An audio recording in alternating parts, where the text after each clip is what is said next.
So, we've got one more physics example, and we need to talk about fluid pressure, which your book defines as WH, where W is that thing I was calling weight density yesterday. No, Monday, because we didn't have class yesterday, which is like the weight divided by the volume. And H is the depth. Okay?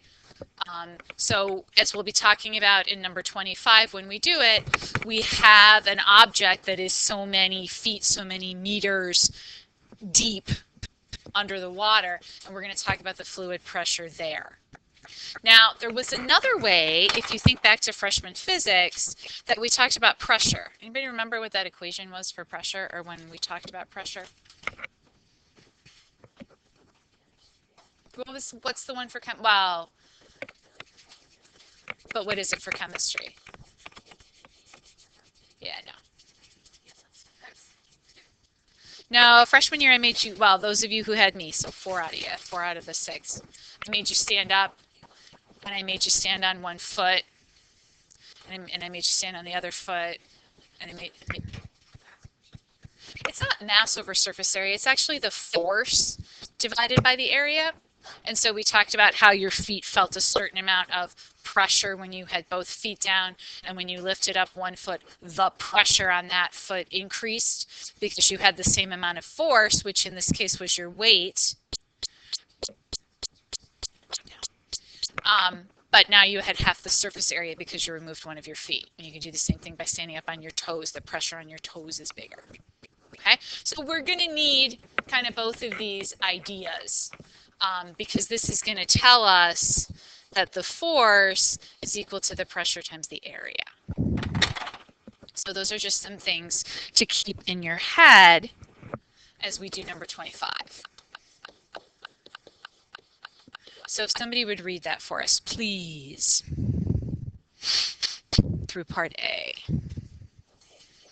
I have no idea. It's 8.5.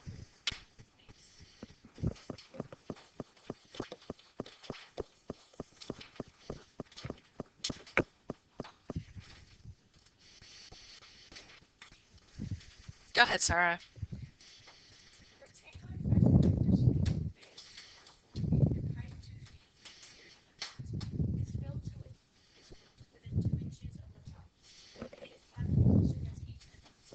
Okay, so I've got my tank. My tank goes back this way. Okay, it's not a cube, it's a rectangle. It's filled up to within 2 inches of the top.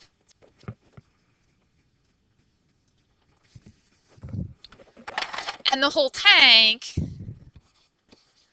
is 2 feet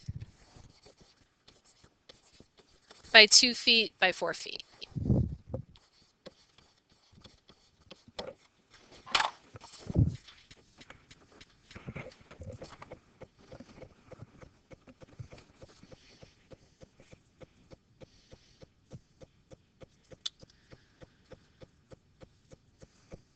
And we want to find the fluid force. So remember that equation that I just wrote down that said that that force was the area times the pressure.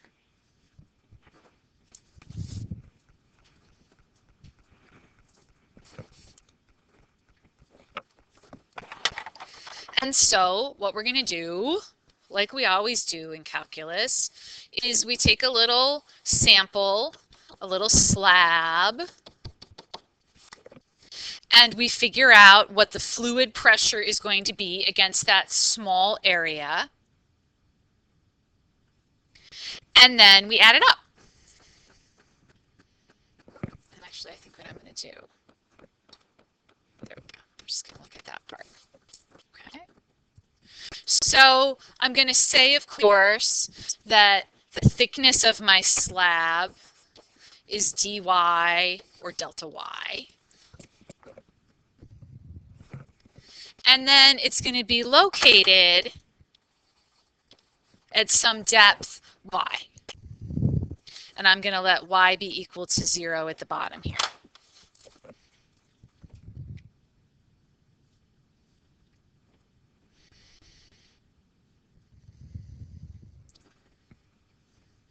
So because, and this is important, it's a fresh water tank, we can say that that weight density is the same as it was in the last problem, which was 62.4 pounds per cubic feet or cubic foot.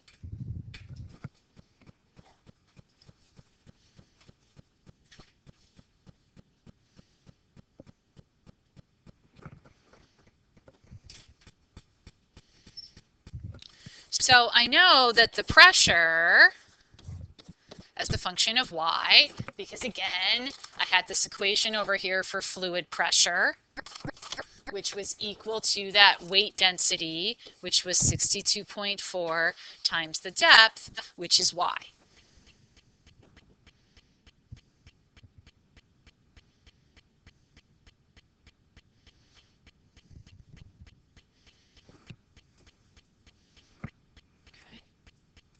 So this is going to give me that value. And then what's the other piece of information that I need? The area. And I want this area here because I'm only talking about the end of the tank, not the side. So what's the area going to be?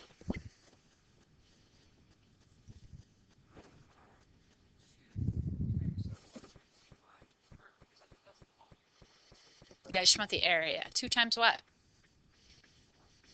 No. 2 times 4 would give me this. Well, yeah, 2 times 4 would give me that. I want 2 times dy to give me the area of that red shaded part. Okay. So, because it's only the force on my little slab here, my probably infinitesimally narrow slab, then it's only that incremental force, it's the differential of the force. And that's going to give me, like I said up here, P of y times the area, or 62.4y times 2 dy.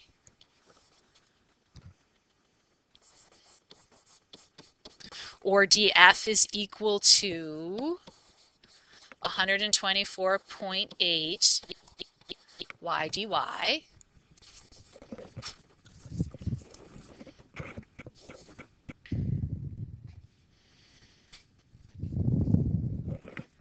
And then what am I going to do?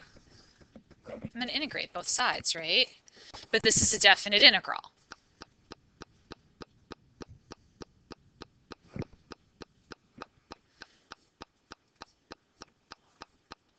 Not to y. From 0 to what? Well, how far up? I only want to go as far as my water goes, right? 1 foot and 10 inches, but all my other units are in feet. So I need to convert that foot and 10 inches into feet. So what's that going to be?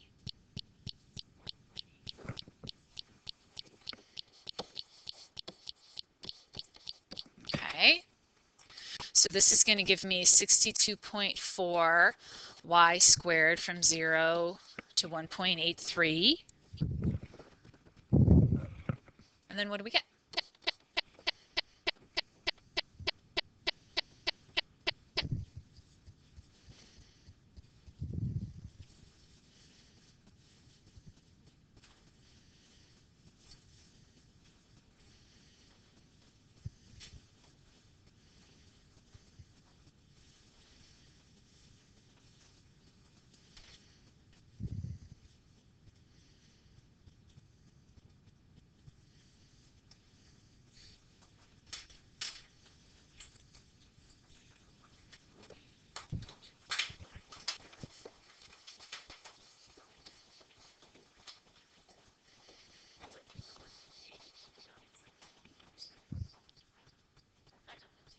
I can live with 209.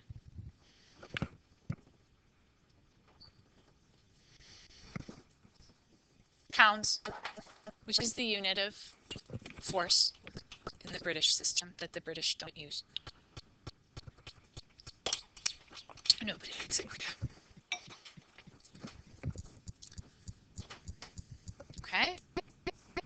All right, so how about part B? What does part B tell us?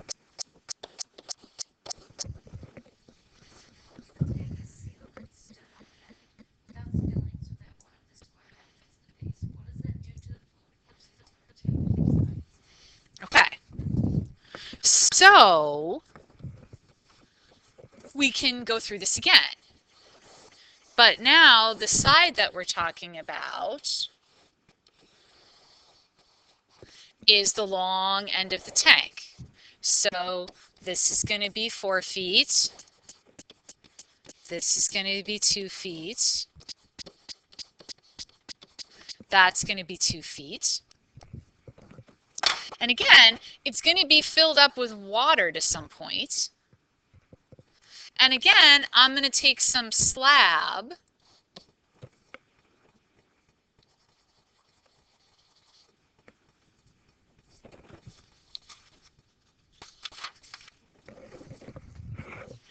And again, that slab is going to have a thickness dy, and it's going to be located again at some value y.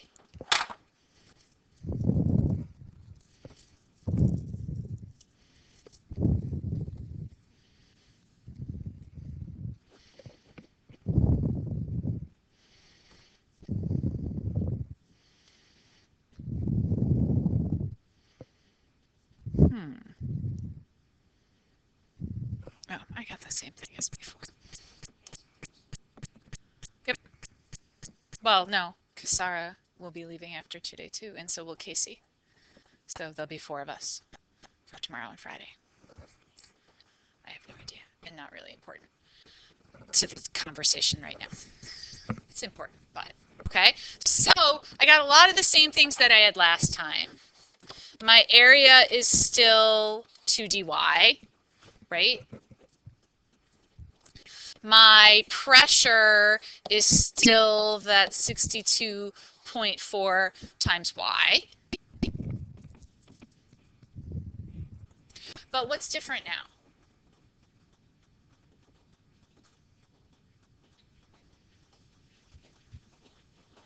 The limits are going to be different now, right? Because I had so much when it was this way, and when I turn it on its side, it's going to be different. So how am I going to figure out what that new limit is? Maddie?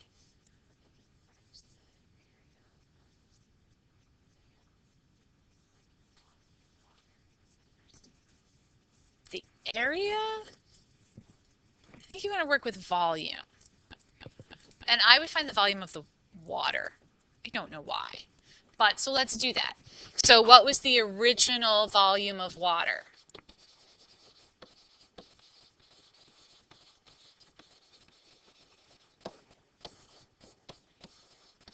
Two times 4 times 1.83, right?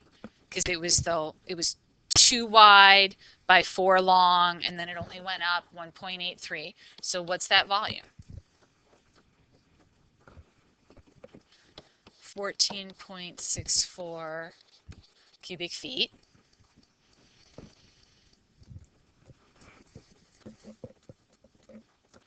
So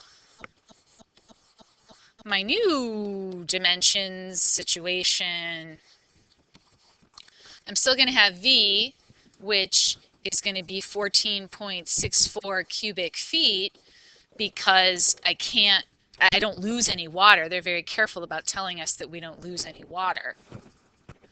But that's still going to be length times width times height. But now I'm solving for the height. So what's my height going to be?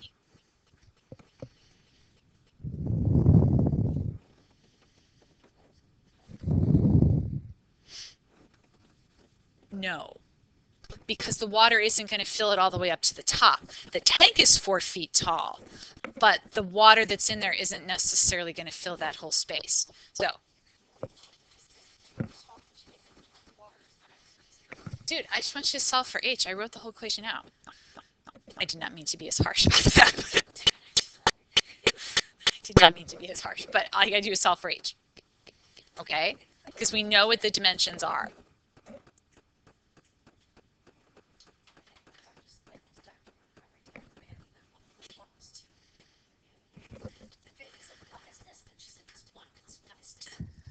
I know. What is it? 3 point. Okay.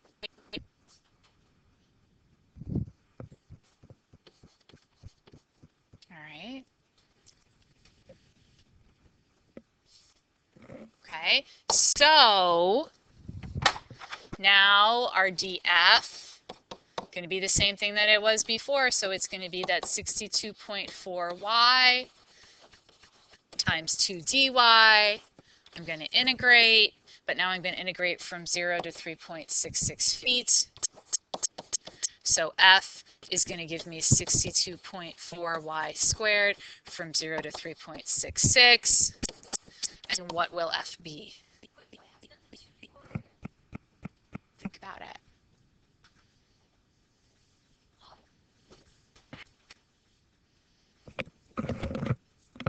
Does everybody understand what happened to the 2 dy? Okay.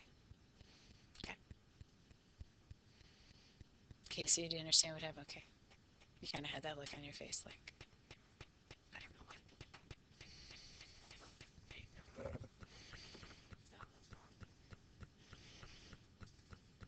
I mean, it's a fairly large number, but it's not a 4-digit number. Let's call it 836. Okay.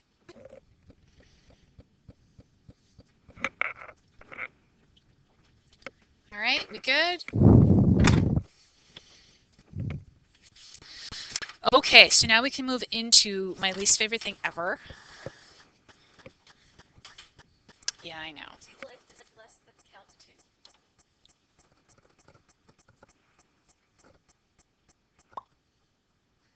I don't know. I don't like statistics. It's just, yeah, it's just a little bit. It's pretty straightforward, but it's just one of those things that I don't have a visceral understanding of.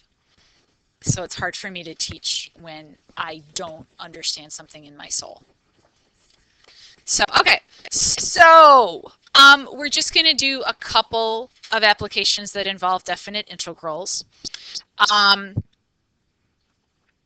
And basically, this can be important because for some statistical distributions, the quantity can have an infinite number of values, and we use integrals to add up an infinite number of pieces. So the first thing is the probability density function.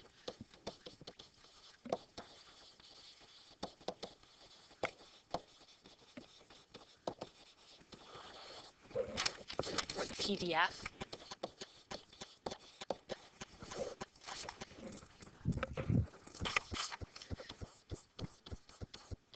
And so that says that if f of x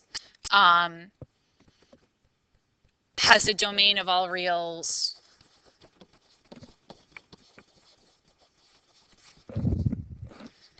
such that f of x is greater than or equal to 0 for all x, and the integral from negative infinity to positive infinity of f of x dx is equal to 1, which, if you think about it, makes sense because the probability of everything happening has to be 1. If you add up the probability of all the different things that could happen, you have to get 1. Then the probability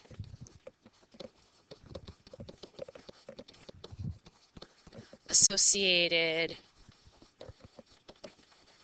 with the interval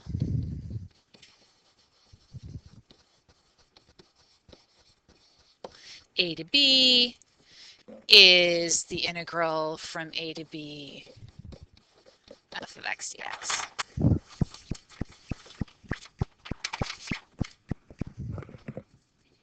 Yep.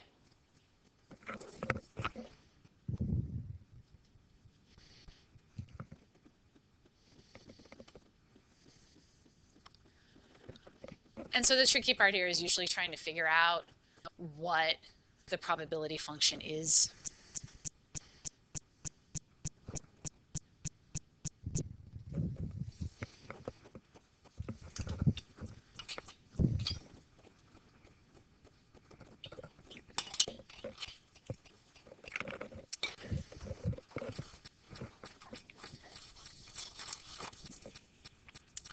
So everybody got this?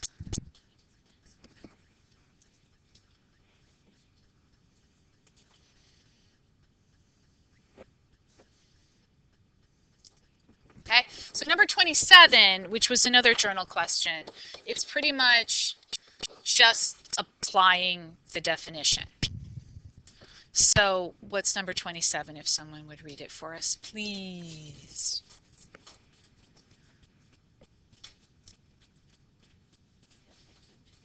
You don't, Sarah, you don't.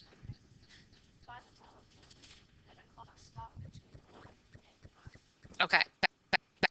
So example 5 tells us that the probability density function for a clock is f of t is equal to 1/12 when t is between 0 and 12, and it's 0 for all other t. Which again, if you think about it and squint your brain for a minute, will make sense.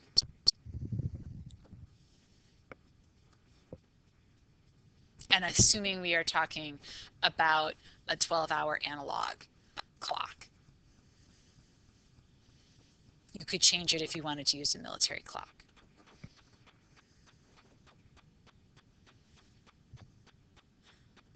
Okay, so the probability that it stops between 1 and 5 is just going to be the integral from 1 to 5 of f of t dt.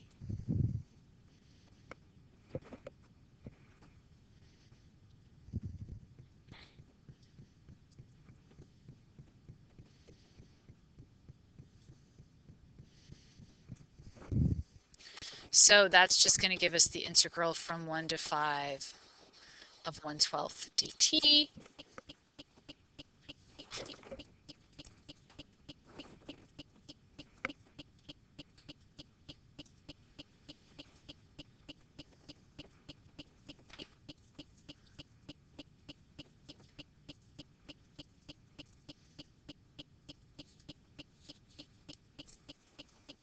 And what's that integral? From 1 to 5, which is going to give us what? Excellent. And if you think about it, again, it makes sense. The time between 1 and 5 is 4 hours. You've got 12 hours that you're talking about. It's a third of the time. The probability of 1/3 makes sense. Okay.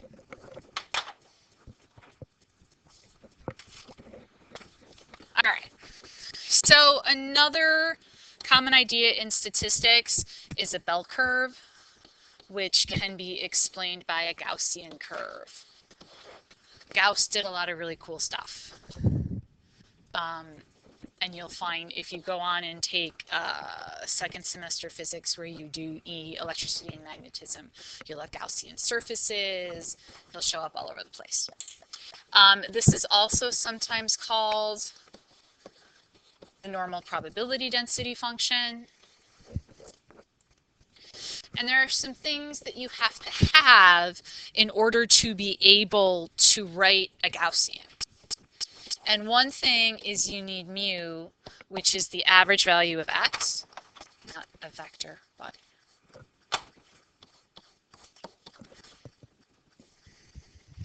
so this is the mean of the distribution.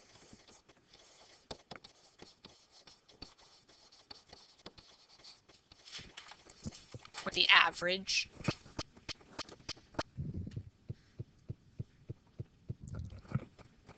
New Greek letter, guys. No, the one I'm going to write now.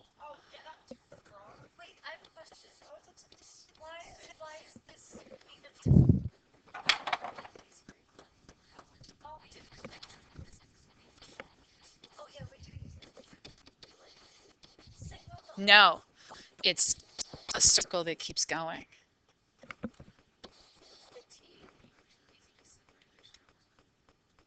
And yet you know I would never make a T that looks like that, because my T's look like that and have hooks so that they don't look like plus signs. I'm doing this for a long time. It's not my first Greek rodeo.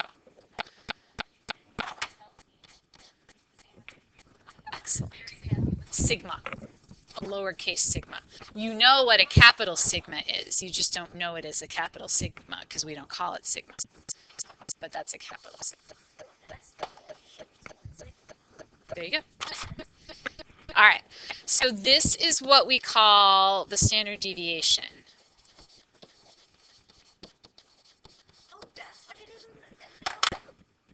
In statistics, in math.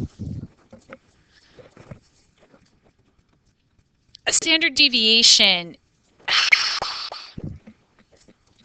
well, it's basically a measure of how spread out the values are.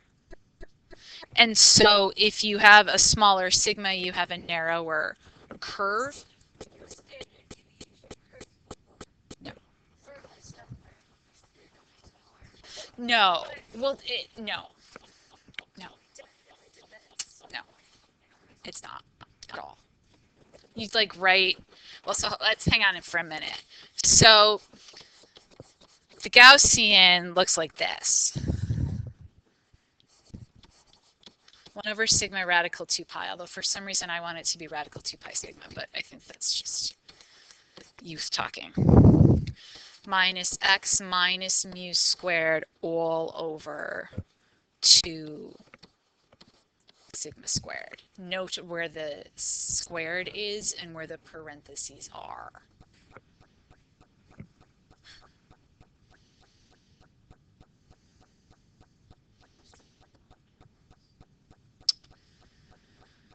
I don't know. I'll get back to you. Ask me that question another time.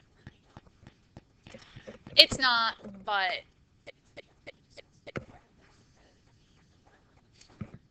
in the denominator?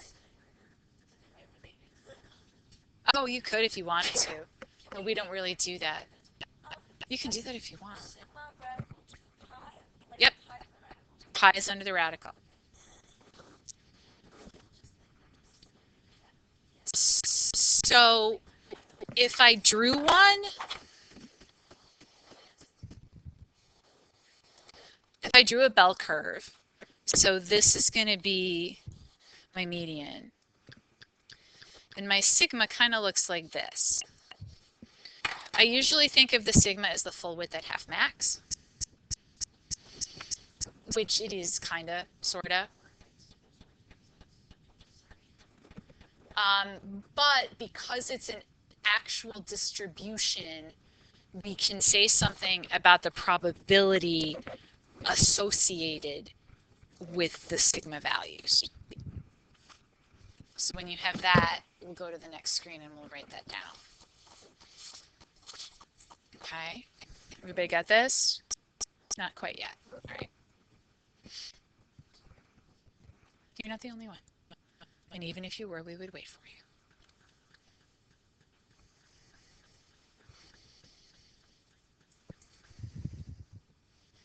So like when we used to have to center filters, you would, inside the camera, you would look at, it would kind of be it would be a bell curve, and you wanted to find the center of the filter so that you could associate it with like a number on a dial. And all this is happening, you know, in a liquid nitrogen cooled environment, so you can't just open it up and look at it.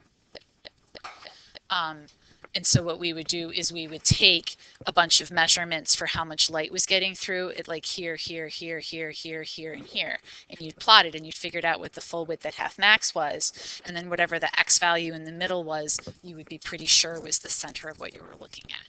So it's kind of a better, it's a statistical way to use things. All right, everybody got what they need? So for the normal distribution, or for the Gaussian distribution,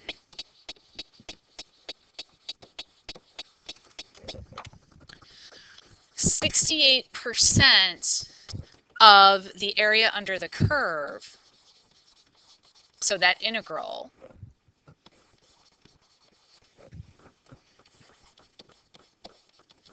will lie within sigma of mu. So 68% of the values that you're looking at for your probability will lie within one standard deviation of the mean, which is really what standard deviation comes from.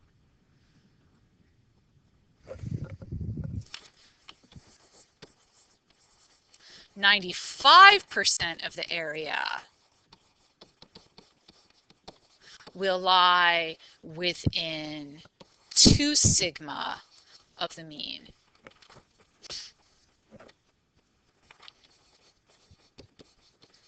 And 99.7% of the area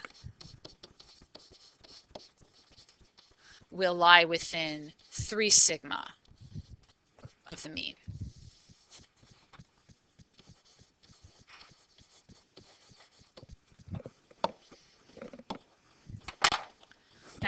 .7.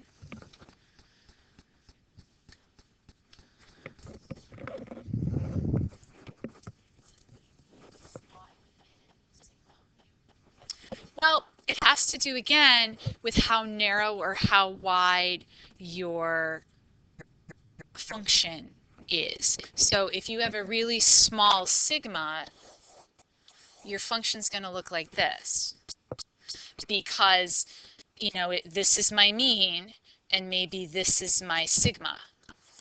So 68% of my values have to lie within there. Yeah. If I have a really big sigma, and it should be symmetric, if I have a really big sigma, then my curve is going to be, my values are going to be more spread out. And that's really the best I can give you, is it's a function of how spread out or narrow the distribution is. So today we'll do number 29, which is kind of a plug and chug. And tomorrow we'll do the last journal problem, which is number 31. And I don't know, we'll do something else afterwards. I will make it worth your while to show up to school the next 2 days, if you're coming.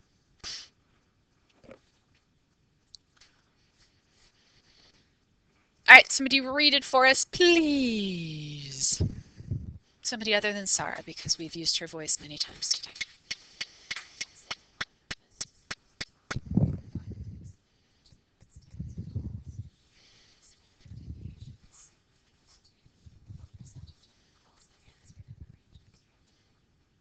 Okay.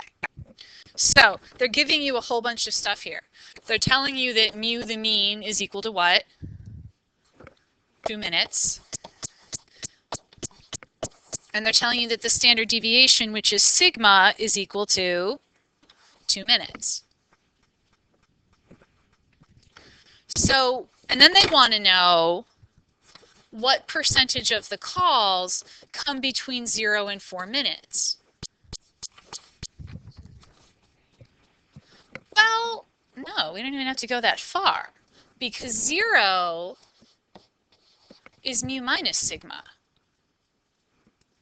And 4 is mu plus sigma.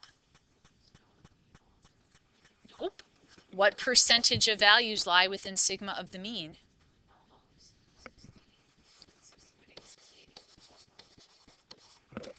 %68 of the values lie within sigma of the mean. That's it for this problem. Because seriously, You want to integrate that? No. Do you want to plug that into your calculator? So if you don't have to, you're not going to do it. So use your head. Okay? All right. So we'll do number 31 tomorrow and then some other stuff.